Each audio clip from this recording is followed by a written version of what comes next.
నంద్యాల జిల్లా ప్రముఖ పుణ్యక్షేత్రమైన శ్రీశైలంలో మరోసారి చిరుతపులి సంచారం కలకలం రేపింది.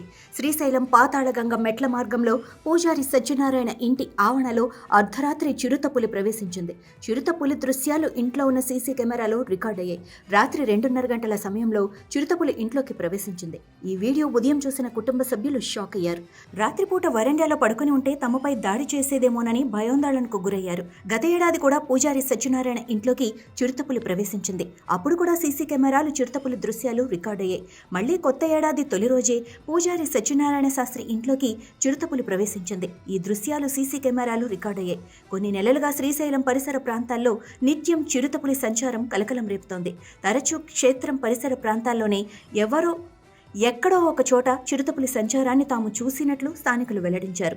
చిరుతపులి తిరుగుతున్న ప్రదేశాల్లో రాత్రి సమయాల్లో స్థానికులు భక్తులు అప్రమత్తంగా ఉండాలని అటవీశాఖ అధికారులు దేవస్థానం అధికారులు హెచ్చరిస్తున్నారు.